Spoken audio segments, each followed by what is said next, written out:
Je vais vous montrer maintenant comment on insère une image. Alors, on va commencer par une image toute simple, centrée au milieu du paragraphe. Donc là, je viens de fabriquer un nouveau paragraphe. Je centre mon paragraphe et puis je fais tout simplement insérer image. Là, vous devez aller chercher dans votre explorateur, dans l'arborescence de votre ordinateur. Donc là, on va prendre le logo de l'université.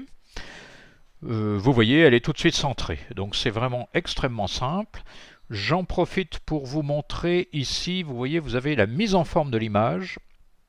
Si vous cliquez sur cette petite icône-là, ce danseur de dialogue, vous cochez bien conserver les proportions et là, vous pouvez modifier la taille de l'image. Alors là, je modifie, j'ai mis un 8, j'appuie sur tabulation et automatiquement Word calcule la largeur. Vous voyez, j'ai modifié la hauteur, il calcule automatiquement la largeur. Et je dis OK.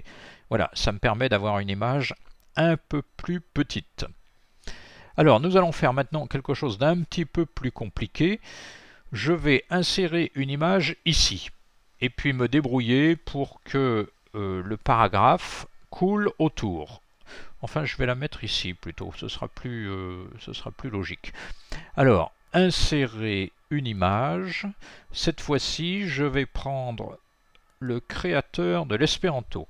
C'est un texte sur l'espéranto. Alors là, vous voyez que mon texte ne s'adapte pas à l'image. Le texte se colle en dessous de l'image. Pour avoir un effet d'adaptation, il faut cliquer sur cette icône-là. Si vous cliquez sur Afficher plus, voilà, vous allez dans Habillage du texte, Adapter. Et ici, vous avez la distance entre l'image et le texte. Donc par défaut, 0,32, on va laisser. Hop. Voilà ce que ça donne.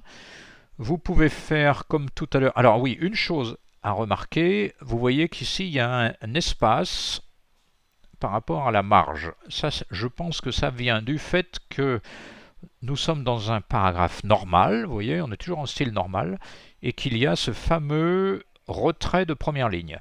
Vous pouvez à la souris modifier voilà, la place de l'image. Vous avez une petite encre ici qui vous indique que l'image est bien ancrée à cet endroit-là. Par rapport au texte, d'ailleurs, on pourrait baisser un tout petit peu. Voilà, là, ici, vous avez l'espacement que nous avons vu tout à l'heure. Voilà, et alors quand vous cliquez sur l'image, vous allez dans Mise en forme, ici vous avez également la possibilité de modifier la taille de l'image si vous voulez. Hein. Vous pouvez la modifier aussi en chiffres. Hein. Toujours, attention, toujours conserver les proportions. Ok, voilà, votre image est un petit peu plus petite. Alors très rapidement, je ne voudrais pas que cette vidéo soit trop grande, on va se mettre un peu plus loin. J'en sais rien, ici par exemple. On va mettre l'image de l'autre côté cette fois-ci. Alors, je vais insérer une autre image. Je vais prendre celle-là. Alors attention, celle-là, elle est énorme, vous allez voir. Voilà. Donc cette fois-ci, on a vraiment besoin de modifier la taille. Je vais la mettre, et je vais faire une toute petite, je vais la mettre à 25%. Donc j'appuie sur tabulation pour que Word calcule automatiquement. Voilà, c'est bien mieux. Je fais comme tout à l'heure, je me mets en texte adapté. Voilà.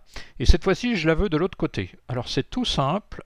Vous faites tout simplement ça.